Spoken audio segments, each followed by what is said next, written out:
Now tuning in to Earbud Media. Audio for everyone.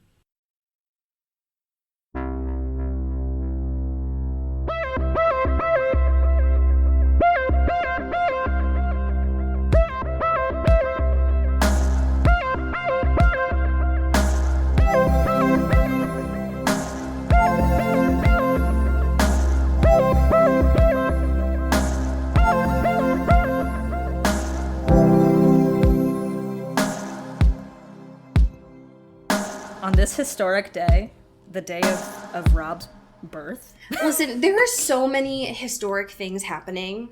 And, like, fuck the whole, like, this is so unprecedented. Like, eat my ass. It's, like, aside from all of that, I feel like the past 2 weeks, we are living within several different universes now. Okay. Hear me out. I know that I say that time is fake, but Bennifer is back. Okay. Right. So huge.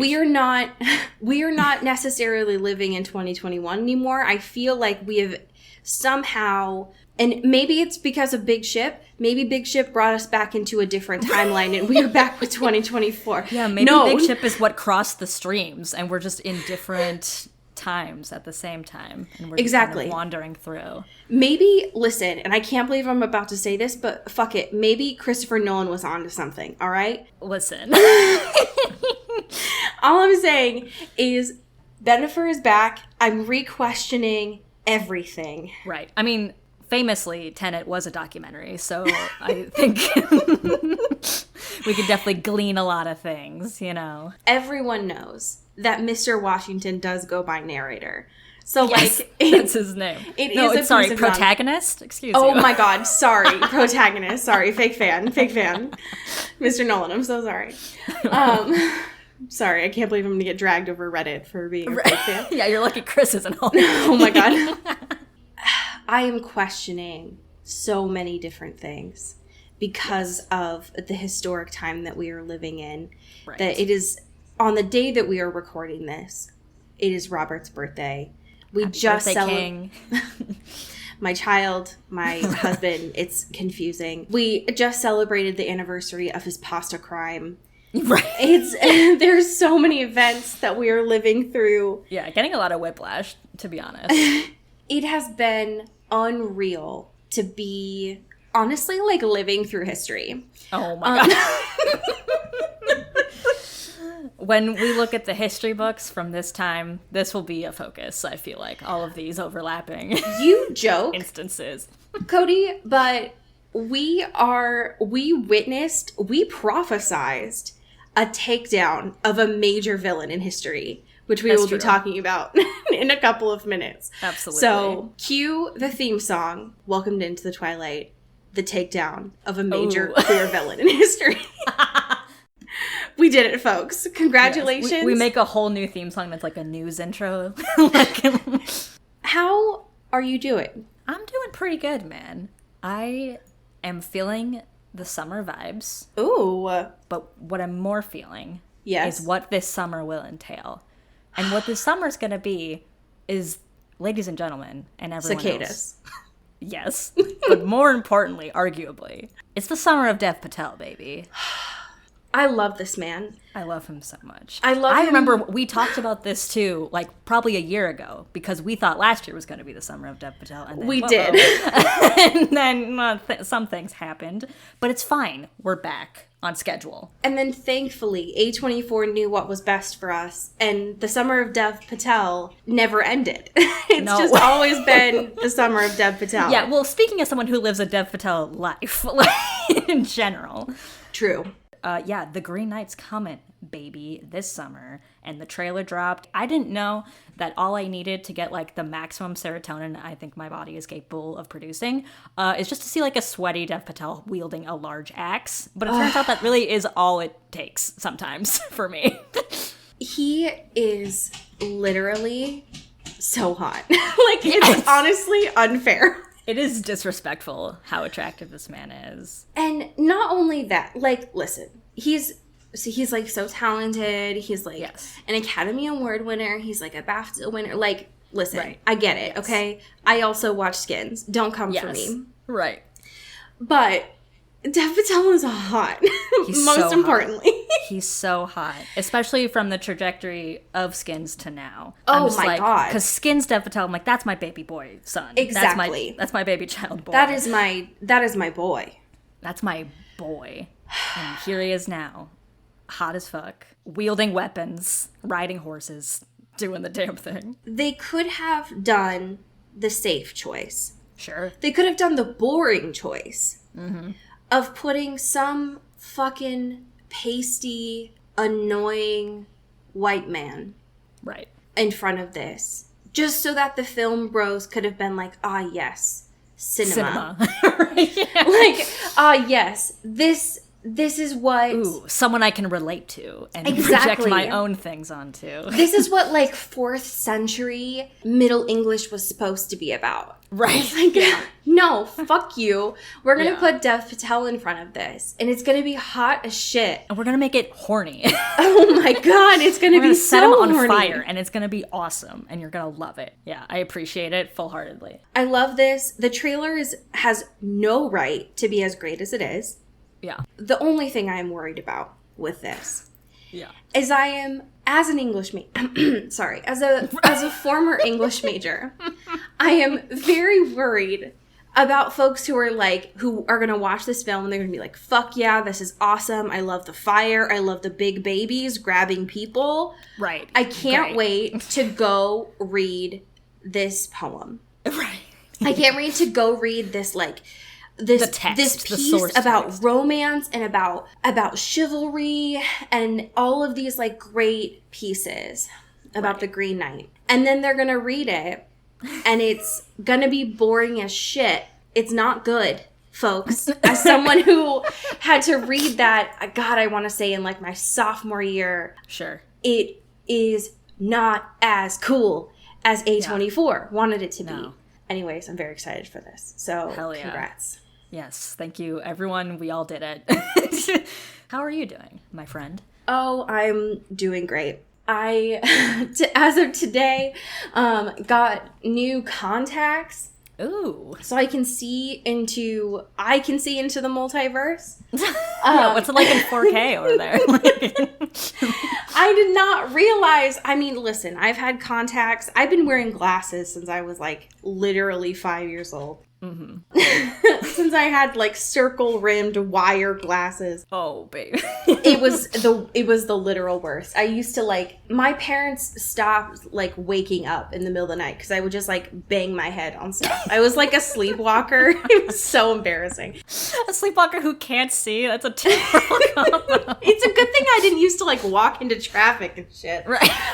If I had been born in, like, New York, I would have legit died. Like, I would have, something would have been, a piano would have been dropped on my head.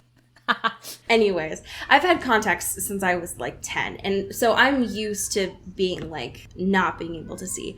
But I thought, you know, like, oh, I could just skip getting my contacts adjusted. You know, like, I can't see. It's fine. Right. It's cool. That's just part of my life. It can't get that much worse in a couple of years. If you have learned anything from my mistakes, do not skip your annual appointments. Don't do it, because you will get worse as you age. Yeah. That is something I have learned from Father Time. My happy thing for this week, though, is something that I realized in a fucking fever dream because of TikTok, as usual. Sure. Yeah. And it is something that I thought, it had been so long I thought I had made this show up. But apparently, it's real. It's just that when I had tried so many different ways of Googling this as a kid, I didn't find anything, and so I thought that it was fake. Yeah. Just turns out it was from a TV network that I, as a kid, did not have. Only one of my friends had it because she was rich and had an extra show or an extra network I did not have. The show I am referring to is the kids' version of Survivor. What? AKA Endurance. Oh. Okay. Which is, it was, anyways, a reality television show that was on Discovery Kids when I was younger. And this was one of those, like, fancy networks. You had to have the bougie, like, cable package to have this, which is why I thought I had made it up. Right. Yeah. Because how could a show that was so expertly made for me exist, but then when I try to find it, it doesn't exist? It's like, surely only my imagination could conjure up a show this similar to me. Exactly. So, this is Teenage Survivor. The host is not the amazing Jeff from Survivor. Right. Legend. Yes, he is a blonde guy who looks like every evil music producer from a Disney Channel movie. Just like, he looks very sketchy. Yeah, sure. But it essentially comes down to all of these just like early 2000 teens, very cool, very hip, participating in challenges. And then when the losing team, a la Survivor, goes to get voted off, rather than having them put their names in like the little boxes, the way that they vote someone off is that they play rock, paper, scissors. Hell yeah. But it is incredibly dramatic. I cannot express this to you like enough. The most tense game of rock, paper, scissors. And so these two teens will huddle and they will make like very expressive decisions about like, what is the other group going to do? Are they going to do rock, paper, or scissors? Right. And then when they make their decision, the producers will like lift their visual, and it is amazing. I highly recommend watching just the like compilation of the rock, paper, scissors on YouTube, because it is dramatic for no reason. That's incredible. And when I showed this to my partner, he did not think it was as funny as I did.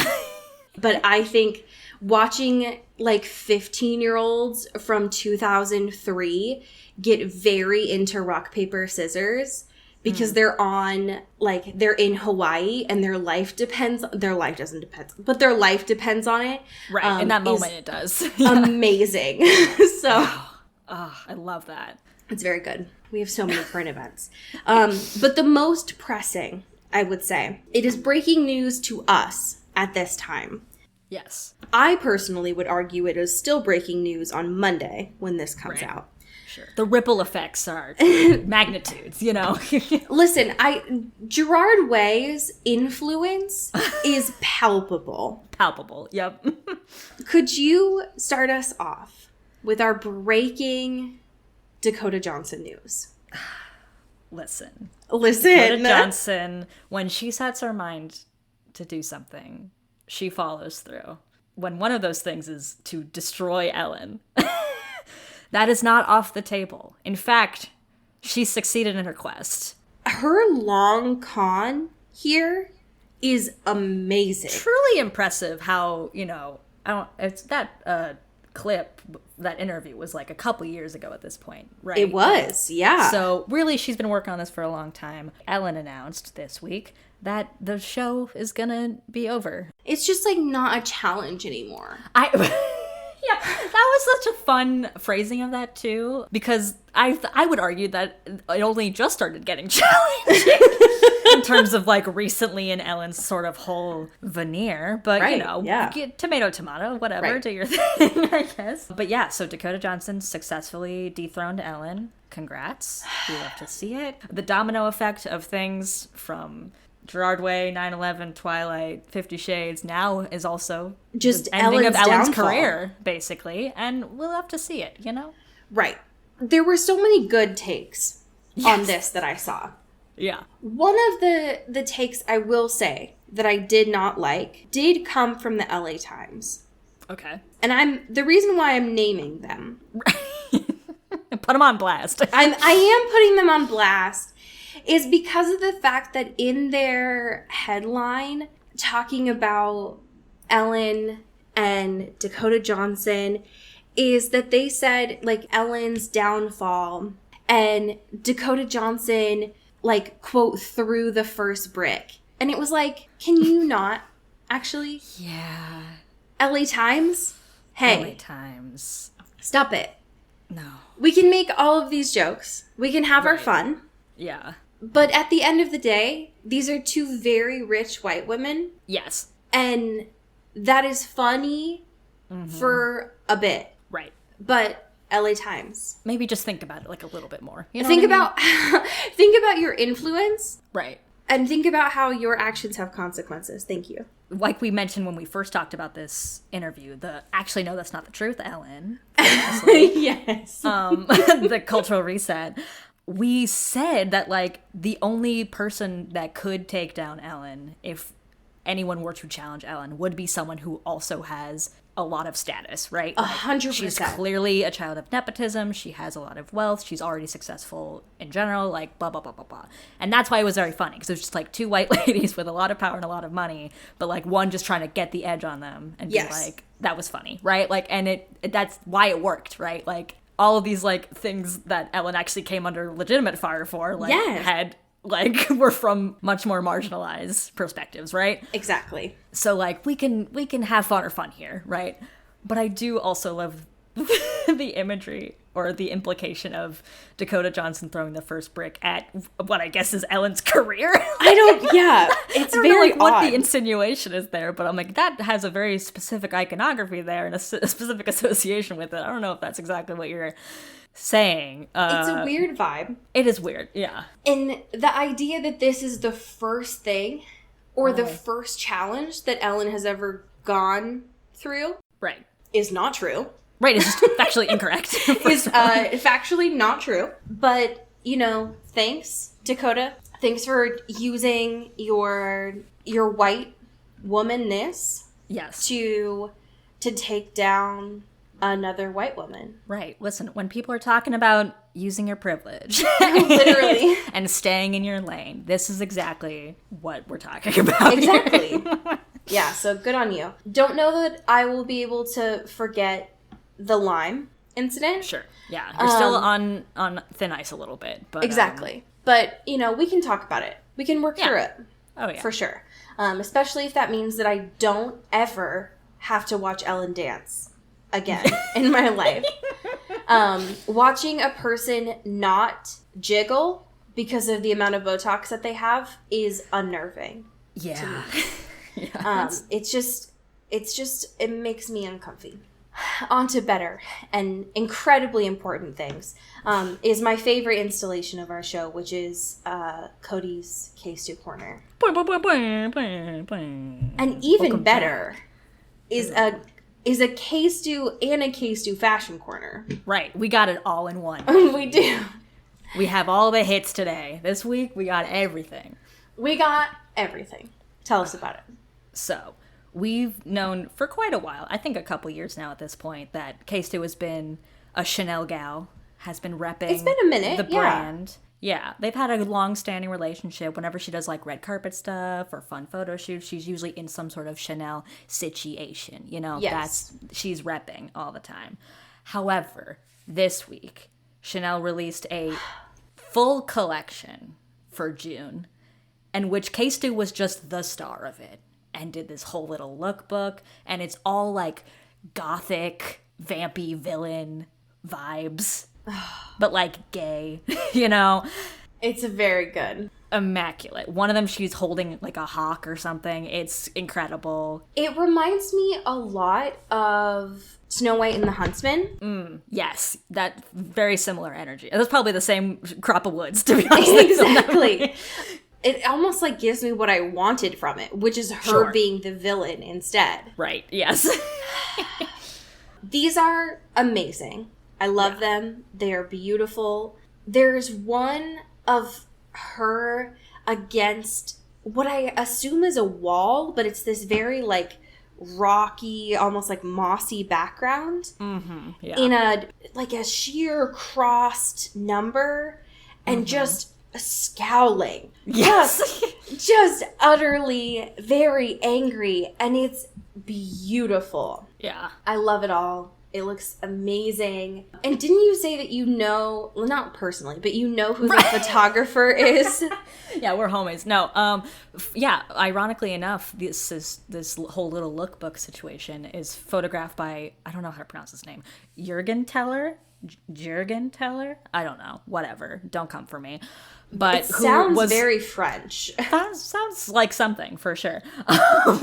Who famously photographed the W magazine portraits that everyone hated on Twitter, where people were standing in front of trees and it looked like it just was shot on an iPhone and everyone was just very mad about them or just made memes out of them. So, talk about range, right? Just like... We love it. We love to see it, Congrats, Kristen, on love to see it. Being gorgeous as usual. Yeah. Congrats on Mad your face. props. Yeah. Yeah, congrats on your face and your ability to wear clothes. It's very good. Congrats on your scowl, as usual. This is a brief, just so that we don't see any emails. I'm like, did you talk about this?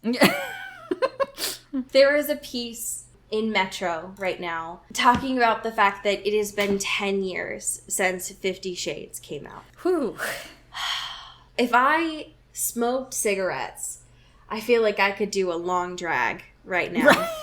Yeah. I'm just like, God damn, that's a long time. Yeah. This piece essentially profiles quite a few folks who are in like the sex space, mostly like online sex experts and like sex bloggers, talking about how over the past 10 years, the publishing of this book has changed not only the discussions online, but how it's changed their lives personally. Right. Which I don't hate, of like taking the conversation necessarily away from the book and talking about their experiences instead. Yeah, for sure. Because that's essentially what we do here. Right, because it's less about like, oh, the things in 50 Shades were really hot or things I personally resonated with. It was more that, oh, because of this huge success, people are much more comfortable talking about sexuality. Absolutely. In a much more public forum, in a less taboo way than was previously, even if it's like coming with a lot of baggage and shit with it.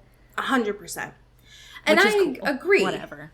I think that the original, I want to say like the first year or two, I think both when I don't know, maybe from like when the first book came out to like the first movie, I feel like a lot of the mainstream like discourse was like, I feel like just a lot of shock. Yes, for sure. Of like, how dare you? Like, gasp. People are doing this stuff. Yeah. And I feel like it was a lot of discourse on like, oh my God, this book is being read on the subway. Or like, how dare people be reading this like quote trash, which like it is.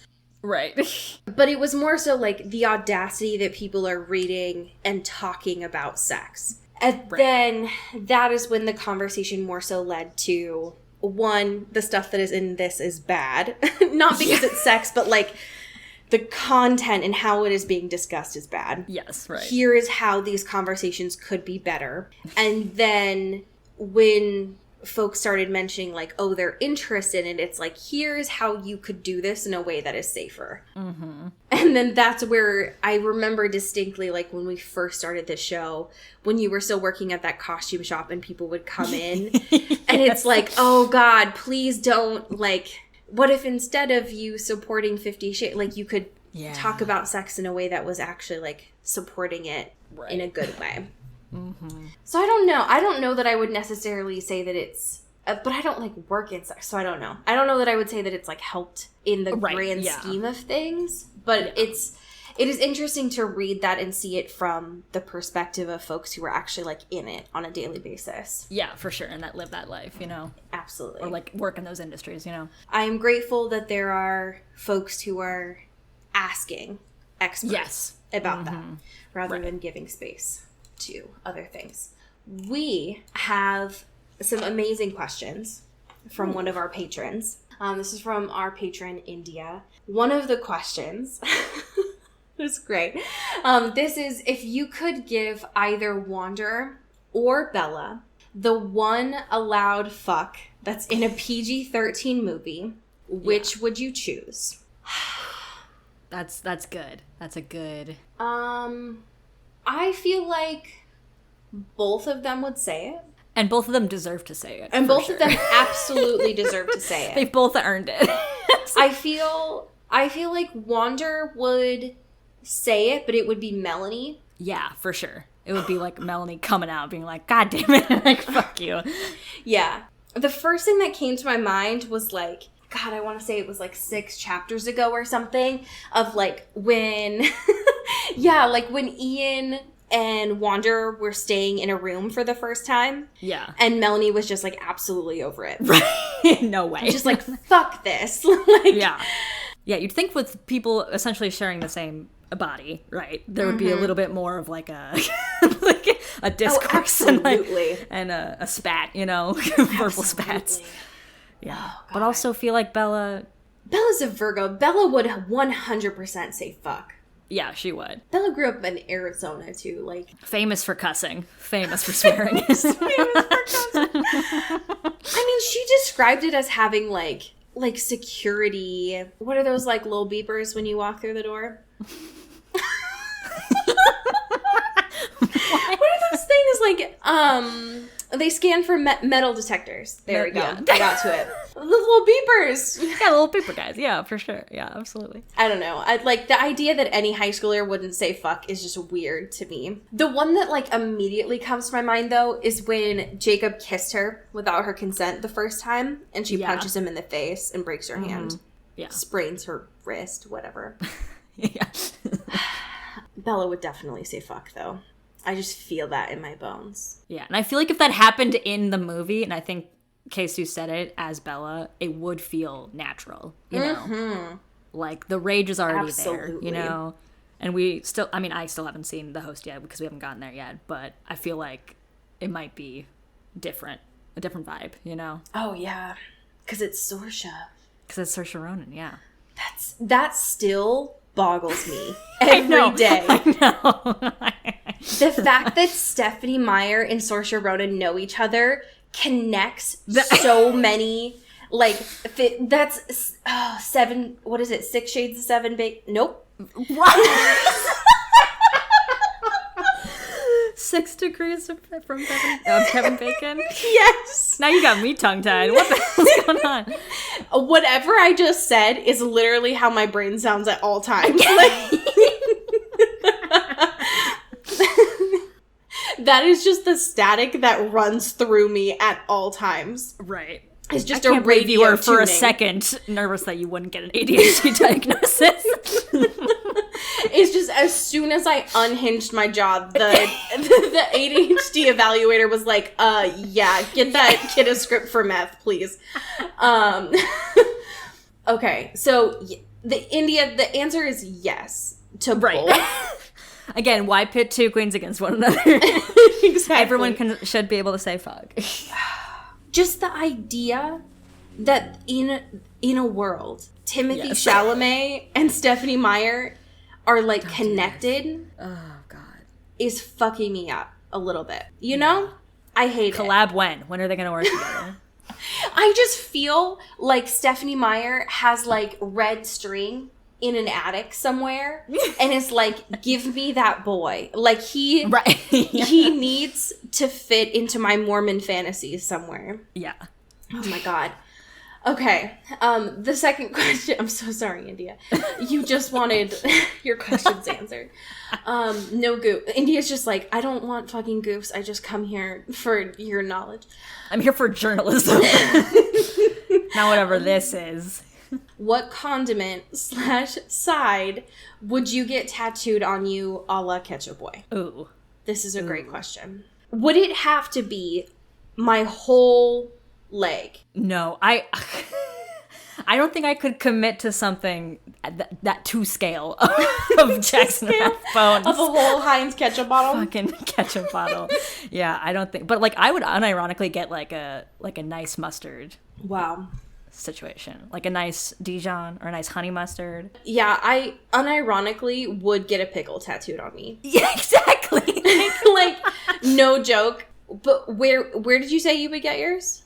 Oh, I don't know. I guess it does just say what. I think that we would have to get it tattooed on our leg. Yeah, I think just to be, in line. That's true. Would I have to get it on my whole leg? No, I don't. I think I appreciate the commitment that Ketchup Boy has to ketchup, but I don't think we have to hold ourselves to that. Because also, imagining a pickle of that That's what I was thinking. It's so scary. It's a huge pickle. Maybe it's to scale of the thing, right? Like, you can get, like, a little pickle and, like, a little bottle of mustard. You know, like, it's fine. Aww. If it's, you know, maybe that's our, we meet for the first time, we get matching tattoos. Just two very vinegary boys. Yeah, absolutely. And then I love that. We'll just be bonded with Jackson Rathbone, and he'll never even know we Oh exist. my god. The first time that we meet him at, like, a fucking Twilight convention, we're like, what's up? We're Heinz boys. Yeah, we pull our pants up. We're like, hello.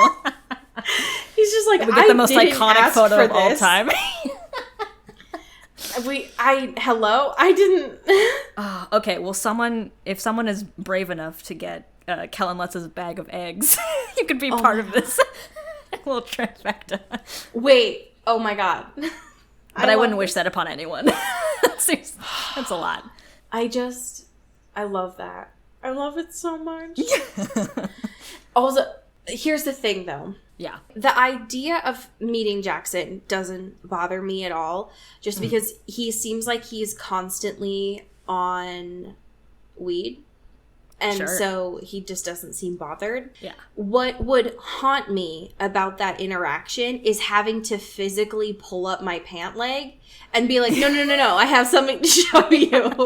It's not a knife. No, Jackson, come back. It's not a knife. You immediately no, call Jackson. security. We get removed from the premises immediately. And security being like, ma'am, I need you to pull your pant leg down. For them to find a literal pickle tattooed on my leg. Would be one of the most embarrassing things I think I've ever experienced. And also, there's another layer, too, because the pickle is not, like, a ketchup bottle. You know, like, you'd have to explain. I'd have to explain the whole thing. You'd have to be in a very uncomfortable, situation. Yeah. Which is very good. I love that. Yeah. Unless I leaned into the bit and I got, like, the Heinz Sweet Relish bottle on me. All right. And it's like, at that point, who really likes that relish, you know? Right. Because it's just so wet. It's just so watery, yeah. It is. It's a wet relish. Yeah. Anyway, speaking of wet relish, we should talk about the host. Oh, absolutely. Hey, I know that I've been asking for plot for a while. Yeah. And Steph keeps teasing us with it. And we're, like, finally getting somewhere. Yeah. The gears are turning. The gears are... we're getting somewhere. We are 70% of the way through. Yeah, so maybe not as fast as we would. No, since we were asking for this for, I feel like 50% of the way through now. We've been like, all right, Steph, like, we're good. We get what's going on here. We're ready. The last time that we were reading through, things went well. There was a mission. They got the goods. They succeeded medicine. Per the chapter title. Yeah, Stephanie, with her incredibly vague chapter titles, had succeeded in the title. So it was like, all right, we got it. We're good. Right. We know what's going on.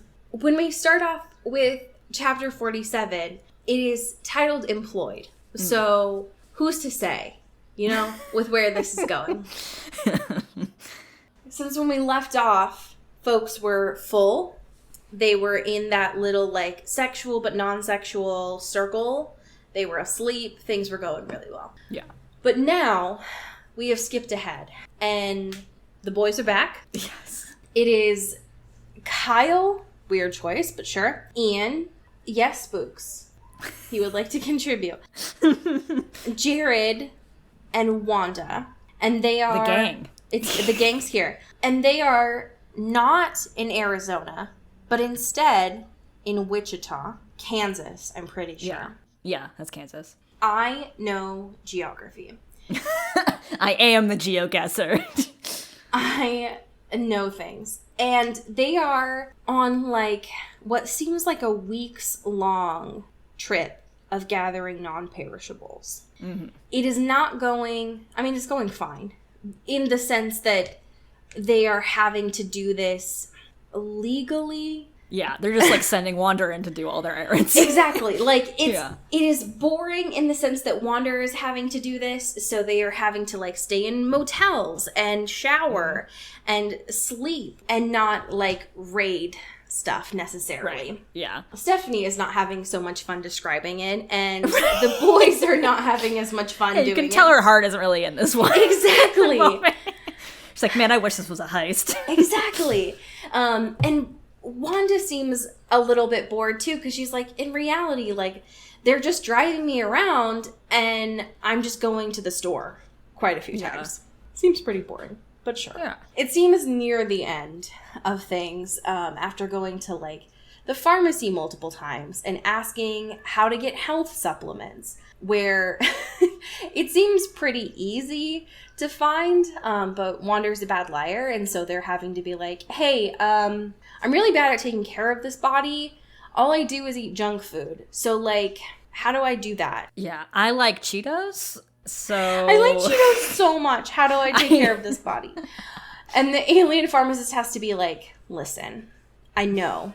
The Cheetos here, fucking amazing. Yeah, we really perfected it. I have no idea how these humans did it, but they are so good at these Cheetos.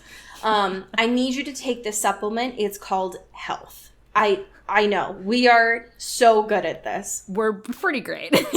Now, I know I told you not to take junk food, but these supplements, they come in two flavors. One tastes like strawberries. This is the one I'd recommend.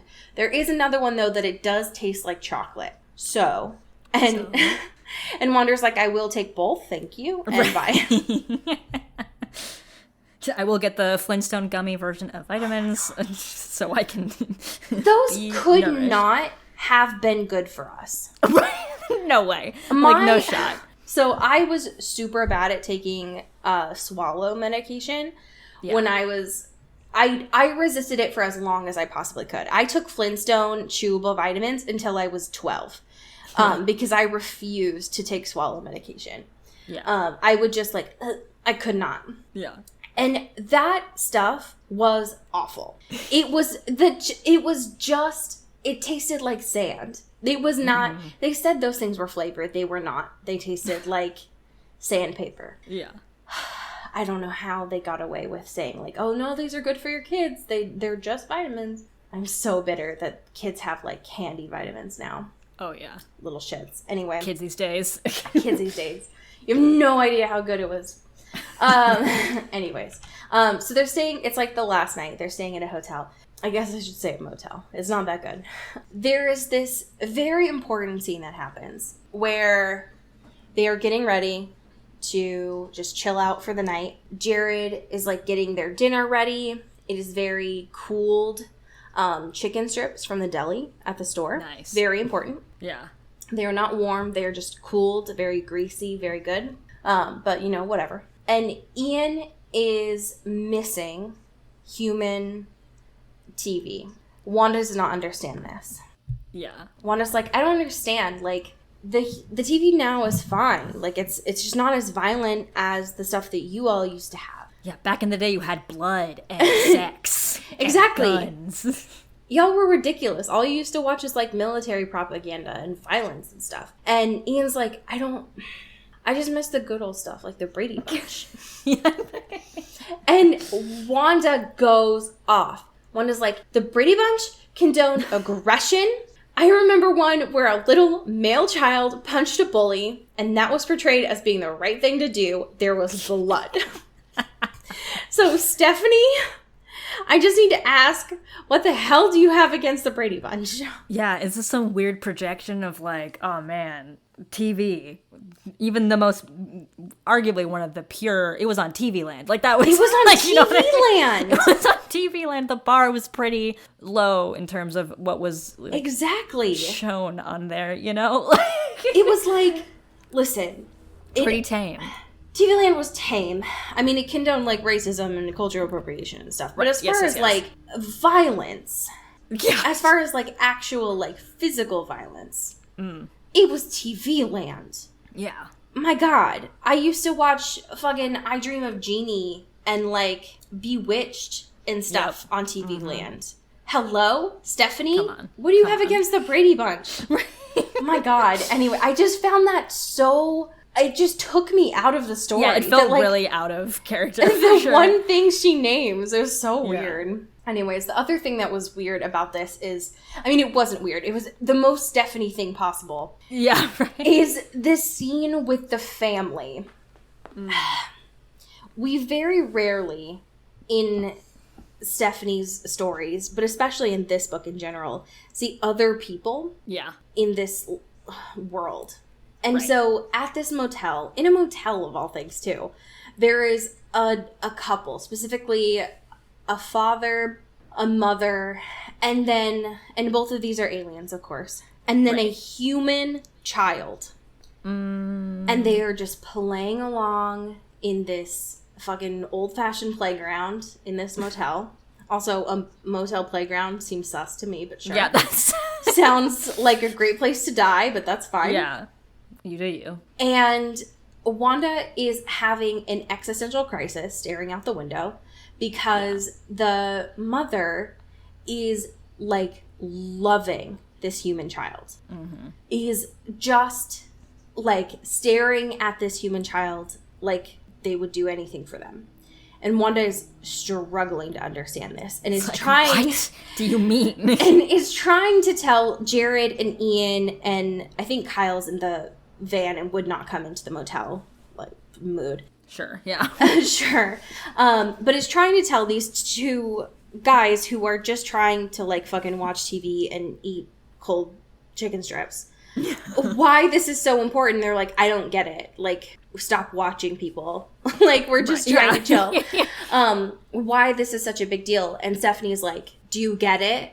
Do you get it yet? They're not all the same species. And it's yet, weird. It's weird. And, like, but they love each other. But they're not all the same. How does that happen? It's weird how that, like, works, right? God, Stephanie. Yeah, another instance of just like, we love to just point out that Wander is very attached for some reason to the concept of motherhood and like exactly and like womanhood or like quote unquote female like specimen, whatever, like birth giving and shit. It's like, all right, I get it for sure. Yep. Mm-hmm. And this is the thing that Stephanie has to do in all of her books is have a, even if it was like a non-traditional family, which, like, cool if you want that to be your thing, but like specifically a family where the child is of a different species, like something about it feels weird. And it's specifically because the way that she's writing it. It's not a like found family thing. It's not a like I'm writing these in a way where where all the people are different, but we are accepting and loving them. It's specifically like, I'm going to point out that all of these people are different, and I'm going to keep look at these saying, weirdos. look at how they're strange and different. Yeah. And it just is a very weird vibe. Yeah. Anyways. It was written so much that it's important that if you are not reading along, you know that it is like shoved into your face that you know that is happening. Anyways, there are 2 beds in this motel room. It is important for you to know that Wander is sleeping alone, and Jared and Ian are sleeping in the other bed. Stephanie makes that a big point that it's like that is a thing, just because they apparently did not want Wander to choose. Like, they had learned from their previous mistake. Yeah, but it's like, let's not put all this pressure and, like, emotional turmoil. We love on Wander. Character we need development. Yeah. There's something between them.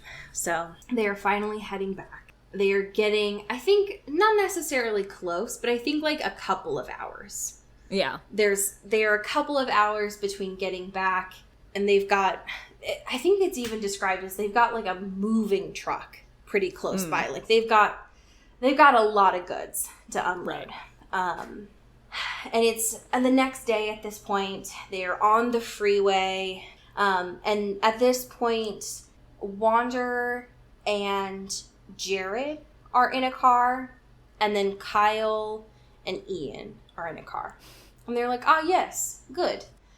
We see headlights behind us. It must be the other car that is coming by. Right. But it is not. Uh-oh. It is not, because in this universe, apparently, cops exist because red and blue lights come up behind them, and a siren is ticked off as well. Which is very odd, but sure. Yeah, sure. Looks like this alien society hasn't progressed that far. Right, exactly. They haven't made that many police. changes. Right. So when chapter 48 comes in, thankfully Wander explains a little bit more about these sirens. It makes... They explain that, like, the police force is still exists. Right. But it is only in case of, quote, accidents or other emergencies, not to enforce laws. Great. Great. Sure. Sure, Stephanie. Okay. And that the only other the only other cars that had sirens were ambulances or fire trucks. So, okay, good to know. And as this cop is pulling up, Jared and Wander are having the very difficult conversation of making sure that they both have their escape pill as well. Mm-hmm. Rough stuff. The thing that personally made me very weirded out about this is how the cop car, which we find out is the Seeker's car, pulls up. And I got very weirded out about this because I was like, oh, no. The cop car does not pull up behind the car. Yeah. Like you might expect. Sure. If you've ever seen a cop car. That's traditionally how it works. I right. feel. Instead, the car stops across the freeway. I guess it's like the way that it's described, I'm assuming it's like a 2-lane highway or something. Yeah. They're like in the middle of the desert. Could you imagine if it was like 4 lanes? It's just like all the way over there. It's like, hey, come there's over like here. A barrier in between. And they just like jump over it. Oh, God, that'd be fucking hilarious. Anyways, but yeah, it stopped across the road, facing the wrong way of traffic. And so unsafe on so many fucking levels. And so Absolutely. I was like, either this is... I had no idea what to expect. So I was like very nervous. Yeah. Anyways, and so I was assuming like, as Wander was, that there was 2 aliens that were coming. Made me very nervous. And they didn't turn the lights off, so it was like right at Wander's eye level, which is very distracting. Yeah. And it's only the passenger who came out. So very, very sus. Did not... A lot of weird vibes. Lots of weird with this vibes. Interaction, yeah. Either someone who has never done this before, or wants, or who knows what they're doing very intentionally. Yeah.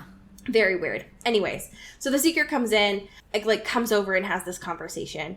And Wander is not a good liar. We've talked about this before. Yes. Very bad liar. Famously a terrible liar. But has enough recognition to use the same name from the motel that they were just at, so that they can check that if necessary. What we learn very quickly is that the Seeker is just bad at their job. Yeah. Like, this is not necessarily of, malintent.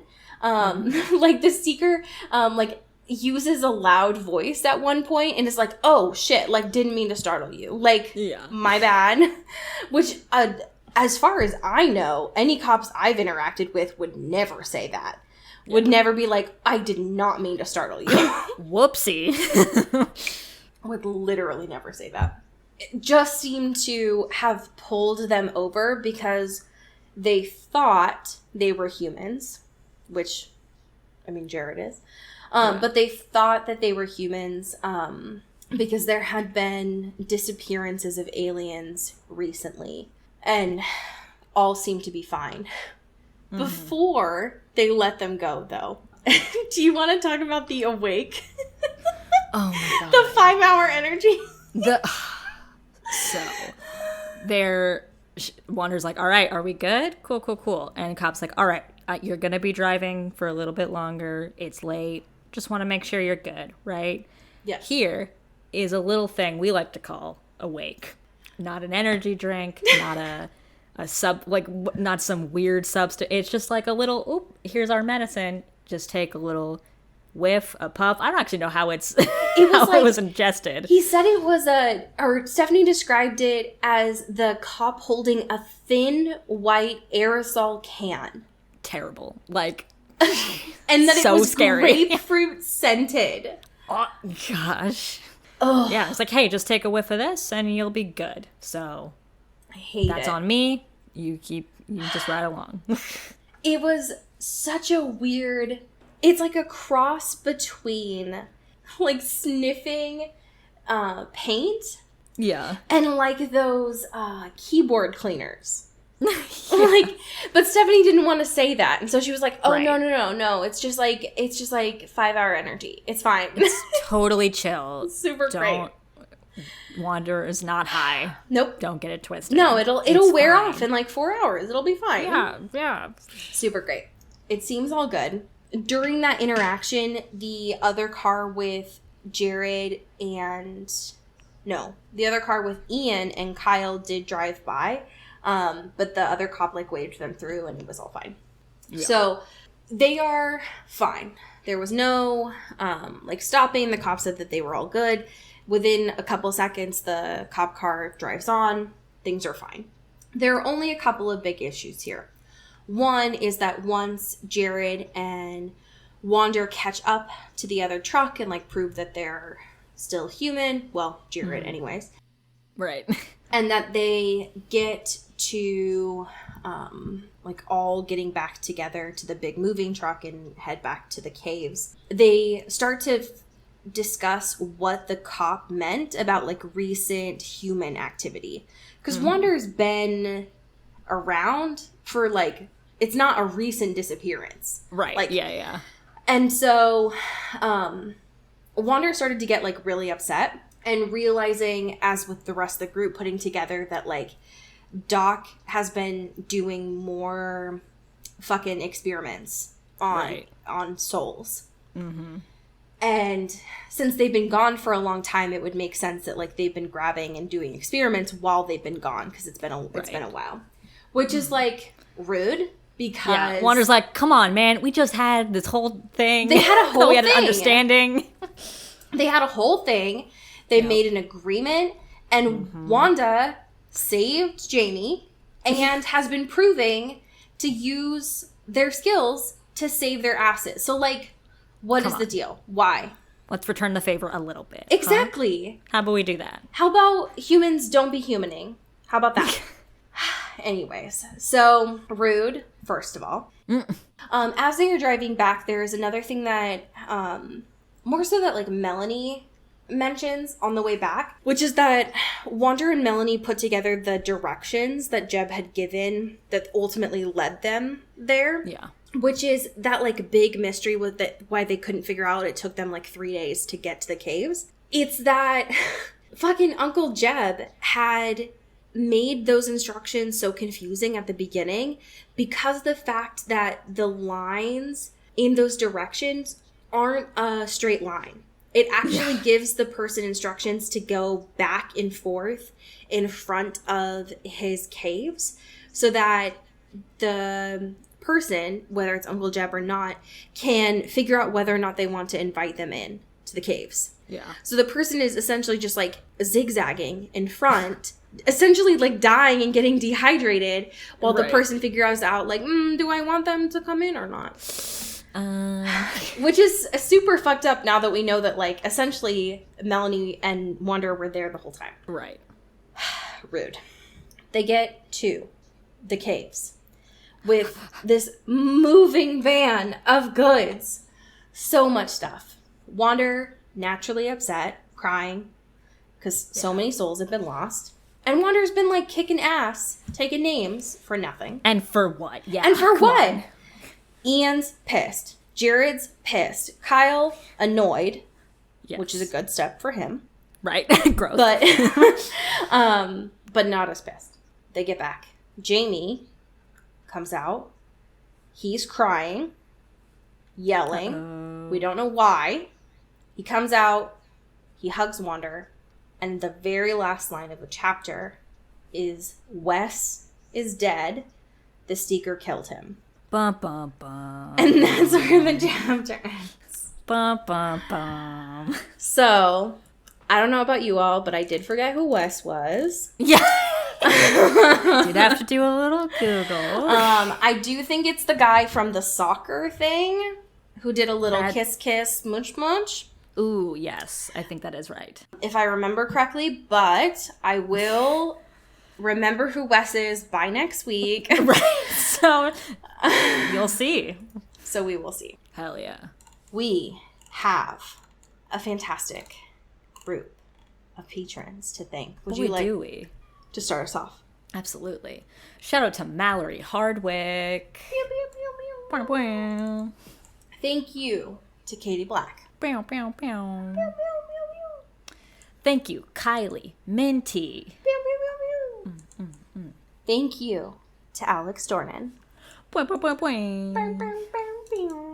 Shout out Carrie Goldberg. Thank you to Mickey Meyer. Thank you to Rebecca Cullen. Thank you to March Gray. Mulch. Yes. Shout out Taylor Brown Town Lautner. Hell yeah. Thank you to Jasmine Anastasia. Ooh, yeah. Thank you to Bailey Christian. Thank you to Jay Molina. Thank you to Cassandra Bomer. Thank you to Toussaint Wander. Ow, yeah. Ow. Shout out Kristen Strider. Thank you to Julia Stewart. Shout out Megan Pattinson. Yeah. Thank you to Cassandra O'Shea. Ooh, yes. New patron. Welcome. Ooh. Thank you to Maddie Facinelli. Thank you to my mom, your mom, our mom, Kelly Beck. Mom. Yeah. Shout out Sophia Salinger.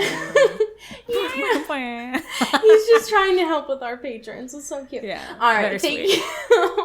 Thank you to India Peach. Yeah.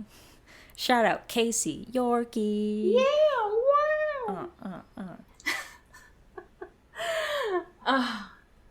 All right. Thank you to Sarah Blake.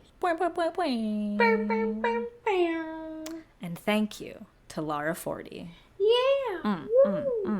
Yes. All right. I have a fan fiction for you here. Hell yeah. I was personally very curious for our birthday boy what the oldest fan fiction on fanfiction.net was of using Robert Pattinson. Ooh. So arguably the birthday of Robert Pattinson. Yes. Yeah. Either the oldest use of Robert Pattinson, either in like the title or a summary. So sure. I went on fanfiction.net and I found Love and Moonlight. This is by Vamp Vixen 01. And this was published on July 26th, 2008. Damn. It's a long time ago. So This is an AU. It says, all human. Bella Swan loves the novel Moonlight. What happens when she gets the chance to spend a week on the set of the movie adaptation where she meets Edward Cullen, the actor playing Robert Pattinson, a 107-year-old vampire in love with a human? Yes. What I'm going to read from is an application.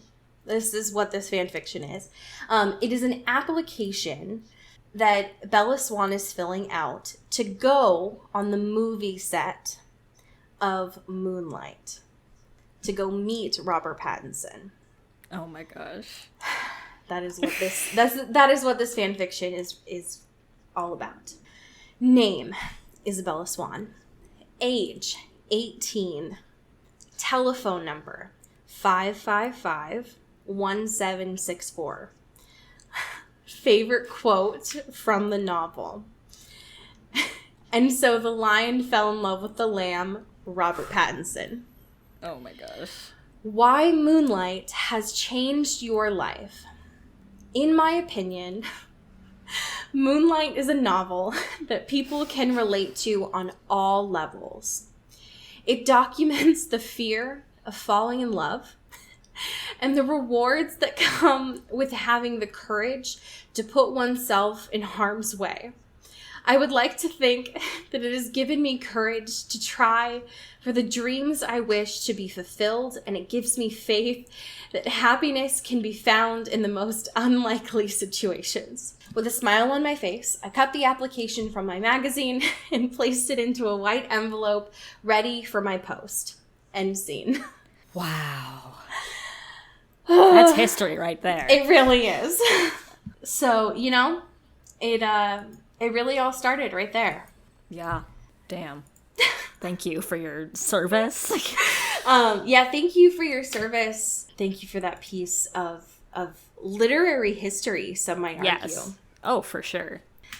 The history will look kindly upon you. Absolutely. Just know that. Cheeks actually hurt from reading the ways in which Bella would think that a Twilight Saga would actually help her. Incredible. Embarrassing, to say the least. Well, folks, thank you for being here. Yeah. For continuing to support Dakota Johnson in her quest. Yes. Continuing to not make Robert's pasta. Yes. Even though he might want you to. Sure. Whether or not he tells you or not. Just the idea that it exists on the internet, I think, is dangerous enough. Yes. And you know what? I think more than anything, thank you for supporting Robert Pattinson's mom. Because she did an important gift. Absolutely. Absolutely. Legends only. Legends only. As we say here in the Pacific Northwest. Get bit. And get whipped. And also get Heinz tattoos on your legs. Yeah, fuck it. How about we all do it? Why not? Yeah. This episode has kindly been sponsored by Heinz. Thank you so much. Yeah. No, but also I can be bought. So anyway. Unless. Into the Twilight is an Earbud Media production. Our theme music is by Eli Krause, and our artwork is by Maddie Padilla. Follow the show on Twitter at Into the Twilight, and support us on Patreon at patreon.com/intothetwilight. Send us an email or a fanfiction at intothetwilightshow@gmail.com. You can find Allie at Into Wild Places and me at Cody Curl.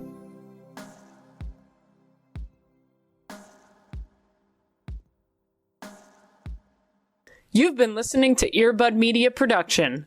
Earbud Media, audio for everyone.